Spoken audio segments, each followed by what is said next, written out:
Hello दोस्तों, कैसे हैं आप सब लोग। उम्मीद करता हूं काफी अच्छे होंगे। तो दोस्तों, CMR ग्रीन टेक्नोलॉजीज का जो आईपीओ की कल 10 जून को लिस्टिंग है। इसका अलॉटमेंट स्टेटस वगैरह सारी चीजें आ चुकी है। अब लिस्टिंग डे पर स्ट्रैटेजी क्या होनी चाहिए, मतलब इसको लॉन्ग टर्म के लिए होल्ड करें या लिस्टिंग गेंस लेकर एग्जिट हो जाएं, वो हम जानेंगे इस वीडियो के अंदर। और आप में से किन किन लोगों को ये आईपीओ अलॉट हुआ है, कौन कौन सी कैटेगरी के अंदर हुआ है, कमेंट करके मुझे जरूर बताइएगा। पर्सनली अगर मेरा पूछा जाए, मुझे एक भी लॉट अलॉट नहीं हुआ है, ठीक है। और जिनको नहीं भी हुआ है तो कोई ऐसी दिक्कत वाली बात नहीं है, ऐसा कोई टेंशन लेने की ज़रूरत नहीं है।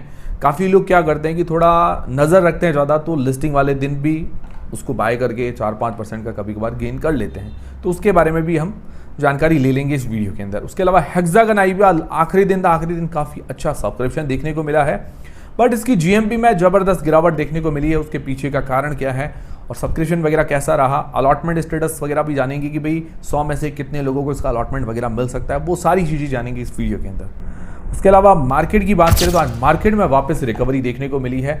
जैसा मैंने कल भी आपको कहा था कि मार्केट गिरा है, वो यूएस के कारण हमें मार्केट को गिरावट देखने को मिली थी, बट ये ज़्यादा दिन तक गिरावट रहेगी नहीं।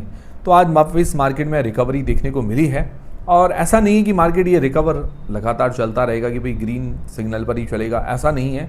मार्केट अप्स एंड डाउन चलेंगे, वॉलेटिलिटी है मार्केट के अंदर अभी, यूएस ईरान वाली, क्रूड ऑयल की कहे तो वो सारी सिचुएशन तो चल ही रही है, ठीक है। बट फिलहाल अभी के लिए कोई विशेष ऐसी ज़्यादा कोई नेगेटिव न्यूज़ नहीं है। तो इस हिसाब से लग रहा है कि कल की तारीख में ज़्यादा कोई नेगेटिव संभावनाएं नहीं है मार्केट खुलने की। तो इस हिसाब से आईपीओस पर ज़्यादा नेगेटिव इम्पैक्ट नहीं होना चाहिए। बाकी आज भी एफआईआईस की तरफ से सेलिंग रही, करीब 4500 करोड़ रुपए के आसपास की एफआईआईस ने सेलिंग की है। नेगेटिव बात रही, एफआईआईस जब तक वापस बाइंग नहीं करते हैं तब तक ये थोड़ा नेगेटिव माहौल तो रहेगा ही। बाकी ओवरऑल मार्केट अच्छा रहा और कल के लिए कुछ ऐसा विशेष नेगेटिव नजर नहीं आ रहा है। बाकी कुछ रात को ऐसा नेगेटिव कुछ अनाउंसमेंट हो जाए वो अलग चीज़ है। तो अब बात करते हैं आईपीओस की। उससे पहले दोस्तों, टेलीग्राम, इंस्टाग्राम, व्हाट्सएप, फेसबुक सबके लिंक डिस्क्रिप्शन के अंदर है, ज्वाइन करके रख लीजिए। लिंक से ही ज्वाइन कीजिए क्योंकि बहुत सारे फेक और फ्रॉड चैनल्स हैं, कहीं आपके साथ फिर धोखा ना हो जाए, इसीलिए लिंक से ही आपको ज्वाइन करना है। तो दोस्तों, सबसे पहले हेक्सागन न्यूट्रिशंस का आईपीओ आखिरी दिन था, 53 टाइम्स टोटल 53 गुना के आसपास ये सब्सक्राइब हुआ है।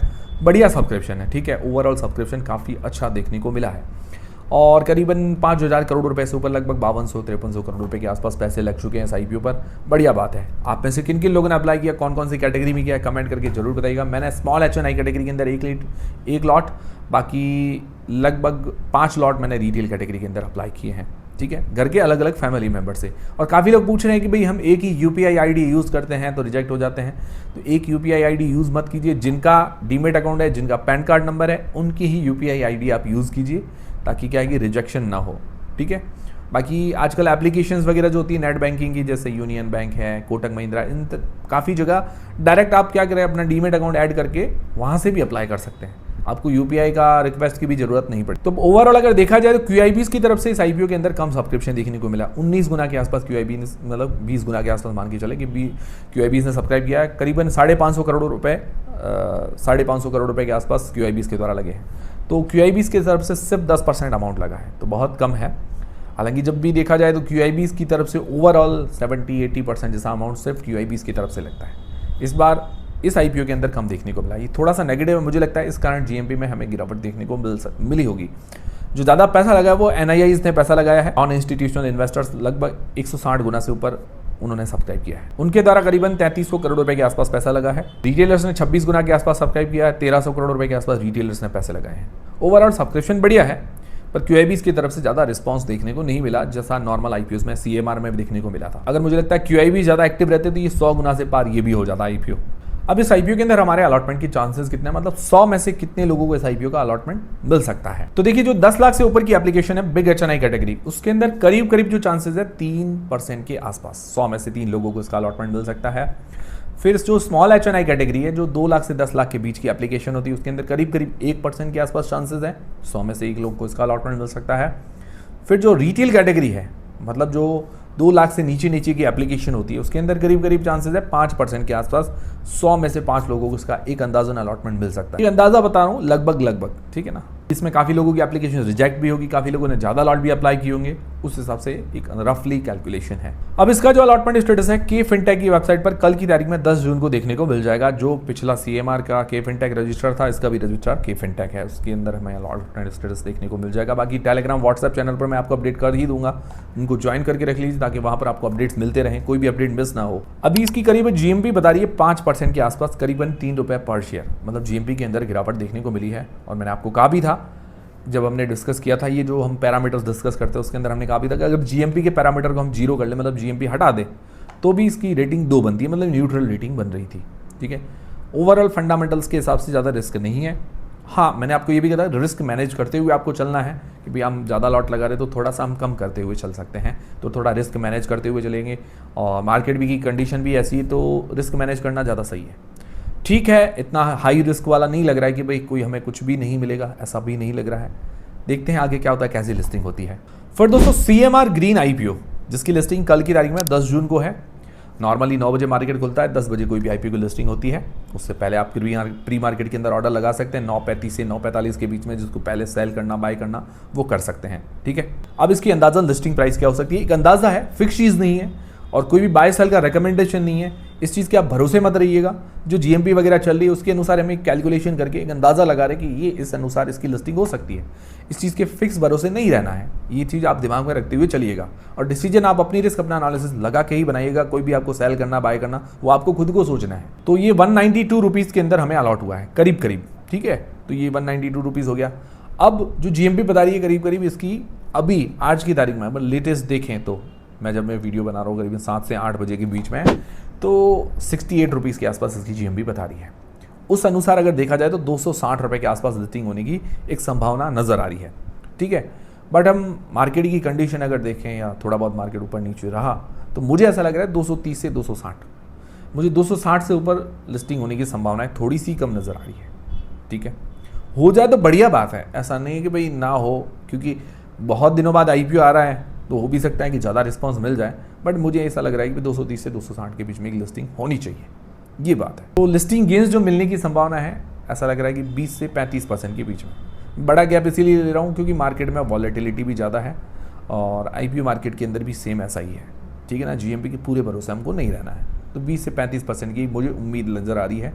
इससे मतलब एक लंबा गैप क्यों ले रहा हूँ, क्योंकि जीएमपी तो 30 से 35% चल रही है, मुझे ऐसा लग रहा है 20 से 35% तक। पर ओवरऑल अच्छी लिस्टिंग होने की संभावना नजर आ रही है, नेगेटिव लिस्टिंग की संभावनाएं कम है। अब ये चीज़ हो गई। अब देखिए, अगर आपने लिस्टिंग इसके लिए अप्लाई किया, लिस्टिंग इज लेकर एग्जिट होना एक बढ़िया ही स्ट्रैटेजी है। बाकी बाय सेल का रिकमेंडेशन नहीं है। आपने सोचा शॉर्ट टर्म के लिए, जितना प्रॉफिट लिया एग्जिट हो गए, बढ़िया बात है। फिर क्या, फिर बाद में चढ़े ना चढ़े उससे अपने को क्या मतलब है। अपन ने लिस्टिंग इसके लिए अप्लाई किया, जो मिला बढ़िया बात है। अब फिर भी आपको लगता है कि भाई इसके बाद चढ़ सकता है या लिस्टिंग के बाद थोड़ा और 4-5 दिन रखें तो हमें बेनिफिट मिल सकता है, तो थोड़े सेल कर दीजिए, थोड़े रख दीजिए। आप ये भी आप स्ट्रैटेजी अपना सकते हैं। बाकी जो भी डिसीजन बनाए अपनी रिस्क अपना एनालिसिस लगा के बनाएं। फिर लॉन्ग टर्म के हिसाब से जो लोग अप्लाई करके बैठे हैं उनके लिए हम इसके पॉजिटिव्स नेगेटिव्स देख लेते हैं। पॉजिटिव में देखिए सेक्टर वगैरह अच्छा है। ये जो मेटल रिसाइकलिंग करती है उसके अंदर एल्यूमिनियम सेगमेंट के अंदर ये लीडिंग कंपनी है। और जो ये ओरिजिनल इक्विपमेंट मैन्युफैक्चरर जिनको OEMs बोलते हैं, जैसे मारुति सुजुकी है, बजाज है, रॉयल एनफील्ड है, उनको क्या ये एल्यूमिनियम सप्लाई करती है। किसी को लिक्विड एल्यूमिनियम भी सप्लाई करती है ताकि क्या है कि वो अपने प्रोडक्ट्स बना सके। इंजन और उसके पार्ट्स वगैरह जो भी ऑटोमोटिव चीज़ें होती हैं उनके पार्ट्स वगैरह बनाने के लिए एल्यूमिनियम यूज़ में आता है, तो ये उनको सप्लाई करती है। बहुत अच्छी बात है। उसके अंदर भी ये लीडिंग पोजीशन के अंदर सप्लायर्स के अंदर अगर देखा जाए तो ये इसके लिए बेनिफिट है। ये अपना कहीं ना कहीं लीडिंग पोजीशन लेकर बैठी है। रेवेन्यू के अंदर अच्छी ग्रोथ दिखाई है। वैल्यूएशंस वगैरह भी ठीक है, मतलब ज़्यादा महंगी नहीं है। नेगेटिव्स क्या है, नेगेटिव्स देखिए डेट थोड़ा ज़्यादा है। डेट पर इसको कंट्रोल करना पड़ेगा। करीबन 0.76 का डेट टू इक्विटी रेशियो, तो इसको थोड़ा कंट्रोल करना पड़ेगा। इसको आईपीओ के पैसे से पे नहीं करी, पूरा का पूरा OFS है, थोड़ा फ्रेश इश्यू लेकर आना चाहिए था। उसके अलावा 2024 के अंदर इन्होंने प्रॉफिट आफ्टर टैक्स के अंदर लॉस दिखाया है, वो एक्सेप्शनल आइटम्स के कारण, तो उसके कारण थोड़ा बैलेंस शीट हिल गई है इनकी। 2-3 साल की अगर बैलेंस शीट देखा जाए तो वो पूरा गड़बड़ा गई है। तो ऐसी चीज़ें ना हो फ्यूचर में, उन पर भी फोकस करना पड़ेगा ताकि क्या है कि जो रिजल्ट्स है वो अच्छे आते हैं। जैसे क्वार्टरली रिजल्ट्स, पिछले क्वार्टरली रिजल्ट्स से अच्छे आते हैं, ईयरली रिजल्ट्स अच्छे आते हैं, तो क्या है कि स्टॉक मार्केट को ये पसंद आते हैं चीज़ें। वरना अगर रिजल्ट्स खराब आते हैं तो थोड़ा क्या है कि स्टॉक पर भी इम्पैक्ट देखने को मिलता है, ये चीज़ होती है। अब ओवरऑल कंक्लूजन क्या है, ओवरऑल कंक्लूजन यही है कि सेक्टर वाइज अच्छा है, बाकी सारी चीज़ें अच्छी नज़र आ रही है। एक थोड़ा डेट पर इसको फोकस करना पड़ेगा। बाकी उसके अलावा मुझे लगता है काफ़ी अच्छी ये कंपनी नज़र आ रही है। और जैसे जैन रिसोर्सेज रिसाइकलिंग, उसकी भी लिस्टिंग काफ़ी अच्छी देखने को मिली थी और एक हाई बनाया इसने, मतलब उसके बाद थोड़ा सा हल्की सी प्रॉफिट बुकिंग भी देखने को मिली। अभी नॉर्मली चल रहा है, ऐसा नहीं कि लॉस के अंदर है, वो भी अच्छा चल रहा है। और इसका मार्केट कैप करीबन 4200 करोड़ रुपए के आसपास का स्मॉल कैप है। ग्रोथ की संभावनाएं तो है, नो डाउट। तो थोड़ा डेट पर फोकस करके चले तो मुझे लगता है आगे आने वाले टाइम में अच्छी कंपनी साबित हो सकती है। बाकी जिनको अलॉट नहीं हुआ है तो देखिए, मान लो भाई जो ये 35% की संभावना है, अगर मान लो कम पे लिस्ट हो जाता है तो एक थोड़ा चांस बन सकता है कि भाई हम कुछ 5-10% मिले। बाकी बाय सेल का बिल्कुल भी रिकमेंडेशन नहीं है। जो भी आप डिसीजन बनाइएगा अपनी रिस्क अपना एनालिसिस लगा के बनाइएगा। और मुझे भी लगा कि भाई थोड़ा कम में लिस्ट हो रहा है, जैसे ये 35% की संभावना है, जैसे 260 की संभावना है, उससे कम में लिस्ट होता है तो एक संभावना बन सकती है थोड़ा बहुत हल्का फुल्का गेन मिलने की। ठीक है, तो ये थे दोस्तों सारे आज के अपडेट्स। उम्मीद करता हूँ हमारा वीडियो, हमारी जानकारी आपको पसंद आई होगी, हेल्पफुल रहेगी तो वीडियो को लाइक जरूर करें, चैनल को सब्सक्राइब कर लें। मिलते हैं दोस्तों अगले वीडियो के अंदर। और जी दोस्तों, कोई भी बाय और सेल का रिकमेंडेशन नहीं है, ये चीज़ दिमाग में रखते हुए चलिएगा।